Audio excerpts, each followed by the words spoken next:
మీ సంతాన కలను నిజం చేసుకునేందుకు ఈ రోజే 49 సంప్రదించండి 9390501418. కామన్ మ్యాన్ కావచ్చు లేకపోతే కామన్ విమెన్ కి అర్థమయ్యే రీతిలో చెప్పండి. ఇప్పుడు రెగ్యులర్ పీరియడ్స్ వస్తున్నాయి వాళ్ళ భార్యకి. రెగ్యులర్ పీరియడ్స్ ఉంటే ఫెర్టిలిటీ పర్ఫెక్ట్ గా ఉందట.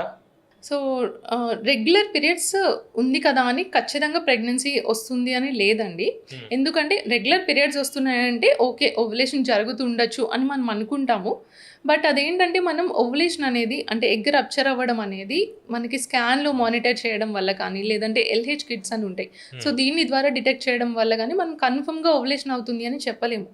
సో రెగ్యులర్ సైకిల్స్ వస్తున్నాయి కదా అని డెఫినెట్గా ఓవులేషన్ అవుతుంది అని లేదు. అండ్ నెక్స్ట్ థింగ్ వచ్చేసి రెగ్యులర్ పీరియడ్స్ వచ్చినా కానీ మీకు వేరే ప్రాబ్లమ్స్ ఉండొచ్చు కదా.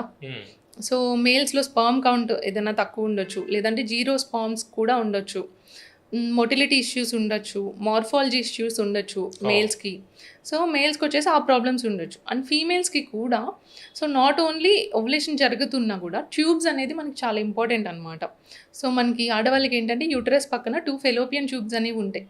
సో ఎవ్రీ మంత్ మనకి అటుపక్క ఒకటి ఇటుపక్క ఒకటి అండాశయాలు అనేవి ఉంటాయి. So every month 1 or 2 eggs మనకి అండాశయాలు డెవలప్ అవుతాయి అన్నమాట. సో ఈ డెవలప్ అయినప్పుడు ఆ ఎగ్ ఓవులేషన్ టైంలో రప్చర్ అయ్యి రిలీజ్ అవుతుంది. ఆ రిలీజ్ అయిన ఎగ్ మనకి ఫెలోపియన్ ట్యూబ్స్లోనే కలుస్తుంది అనమాట స్పర్మ్తో. సో ట్యూబ్ అనేది చాలా ఇంపార్టెంట్. కొంతమందికి ఏంటంటే అన్డయాగ్నోస్డ్గా అంటే వాళ్ళు చూపించుకోకుండా ట్యూబల్ బ్లాక్ అనేది ఉంటుంది. సో బోత్ సైడ్స్ కనుక ట్యూబల్ బ్లాక్ ఉంటే న్యాచురల్గా ప్రెగ్నెన్సీ వచ్చే ఛాన్స్ చాలా వరకు ఉండదన్నమాట. So in case 1 tube block ఉన్నా కూడా మనకి అదర్ సైడ్ ట్యూబ్ నుంచి వచ్చే ఛాన్స్ ఉంటుంది. బట్ బైలేటరల్ ట్యూబల్ బ్లాక్ ఉండొచ్చు.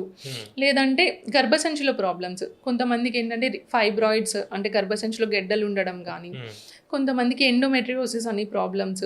సో ఇలా మల్టిపుల్ ఫ్యాక్టర్స్ వల్ల ఇన్ఫర్టిలిటీ అనేది రావచ్చు. సో రెగ్యులర్గా పీరియడ్స్ అవుతున్నాయి కదా అని ఇండెఫినెట్గా అలా ట్రై చేస్తూనే ఉంటే ఆ ప్రాబ్లం అనేది డయాగ్నోస్ అవ్వదు కాబట్టి ఇంకా లేట్ అవుతూనే ఉంటుంది. సో ఎవరైనా కూడా ఒక 1 year పాటు మ్యారేజ్ అయిన తర్వాత ఒక 1 year రెగ్యులర్గా కలిసి ఉన్నారు, పీరియడ్ వచ్చిన 10th day to 18th day alternate day ఇంటర్ కోర్స్లో పార్టిసిపేట్ చేస్తున్నారు, న్యాచురల్గా ట్రై చేస్తున్నారు, అయినా కూడా కన్సీవ్ అవ్వలేదంటే డెఫినెట్గా ఎవాల్యుయేషన్ అనేది చేసుకోవాలన్నమాట. సో కొన్ని రకాల టెస్టులు చేసుకోవడం ద్వారా వాళ్ళకి ఎలాంటి కైండ్ ఆఫ్ ప్రాబ్లం ఉందనేది మనం డయాగ్నోస్ చేసి దాన్ని బట్టి ప్లాన్ చేసుకోవాలి. ఓకే, అంటే ఎటువంటి టెస్ట్ ఉంటాయండి?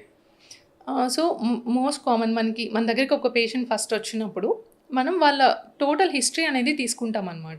సో వాళ్ళ ఏజ్ ఎంత ఉంది, వాళ్ళకి ఎన్ని ఇయర్స్ మ్యారేజ్ అయ్యింది, వాళ్ళు ఏం చేస్తుంటారు, పీరియడ్స్ రెగ్యులర్గా ఉన్నాయా లేదా, ప్రీవియస్గా ఏమైనా ప్రెగ్నెన్సీస్ వచ్చాయా, సో ఏమైనా ఆక్యుపేషనల్ హిస్టరీ అంటే వాళ్ళు చేసే వర్క్ ప్లేస్లో ఏమన్నా హజార్డ్ అనేది ఉందా వాళ్ళకి, ఇలా ప్రేమ అంటే ఏదైనా ఆక్యుపేషనల్ రేడియేషన్లో కొంతమంది పనిచేస్తుంటారు, సో అలాంటివి ఏమన్నా ఉన్నాయా, ప్రీవియస్గా ఏమైనా సర్జరీస్ అయ్యాయా, వాళ్ళకి షుగర్ థైరాయిడ్ ఇలా హార్మోనల్ ప్రాబ్లమ్స్ ఏమైనా ఉన్నాయా.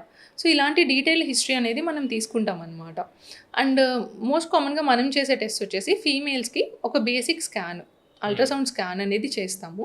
సో ఈ అల్ట్రాసౌండ్ స్కాన్లో మనం యూట్రస్ హెల్త్ అనేది చూస్తాం. ఫస్ట్ యూట్రస్ ఎలా ఉంది, దాంట్లో ఏమన్నా కొంతమందికి నేను చెప్పినట్టు ఫైబ్రాయిడ్స్ గెడ్డలు అనేవి ఉండొచ్చు, లేదంటే ఎండోమెట్రియంలో ప్రాబ్లం ఉండొచ్చు. ఎండోమెట్రియం అంటే ఏంటంటే గర్భసంచి యొక్క పొర అనమాట. సో అక్కడే మనకి బేబీ గ్రో అవుతుంది కాబట్టి సో ఎండోమెట్రియంలో ఏదైనా ప్రాబ్లం ఉండొచ్చు, లేదంటే ట్యూబ్స్లో కొంతమందికి ఇన్ఫెక్షన్ ఉండి వాటర్ అనేది ఉండొచ్చు. అండ్ అండాశయాల్లో ఎగ్ రిజర్వ్ అనేది మనకి వెరీ వెరీ ఇంపార్టెంట్ అనమాట. సో ఎగ్ రిజర్వ్ అనేది ఈ మధ్య మనం చూసుకున్నట్లయితే యంగ్ ఏజ్లో కూడా పేషెంట్స్, రీసెంట్గానే ఒక patient she just 22 years old అనమాట. So very low AMH like 0.2 AMHతో వచ్చారు. సో ఆ ఏజ్లో మనకి AMH అనేది ఒక 1.5 to 3 మధ్యలో ఉండాలి యాక్చువల్లీ. సో ఎగ్ రిజర్వ్ అనేది సో 22 years 22 yearsకి AMH అనేది అంత లో AMHతో వచ్చారనమాట. సో రీసెంట్గా మనం ఇలాంటి కేసెస్ కూడా ఎక్కువ చూస్తున్నాము. ఈవెన్ యంగేజ్ బిలో 30 yearsలో కూడా ఎగ్ రిజర్వ్ అనేది చాలా తగ్గిపోయి రావడము, సో ఇలాంటిది ఎక్కువ చూస్తున్నాం. దీనికి రీజన్ ఏంటి అని అంటే మల్టిపుల్ రీజన్స్. మనకున్న లైఫ్ స్టైల్ చేంజ్ అయింది, స్ట్రెస్ ఫ్యాక్టర్స్ ఎక్కువైనాయి, జెనెటిక్ ఫ్యాక్టర్స్ కూడా ఉండొచ్చు బట్ చాలా తక్కువ కేసెస్లో. సో ఇలాంటి రీజన్స్ వల్ల ఈ మధ్య ఫీమేల్స్కి ఎంగేజ్లోనే ఎగ్ రిజర్వ్ కూడా తగ్గిపోతుంది అనమాట. సో మెయిన్గా డెఫినెట్లీ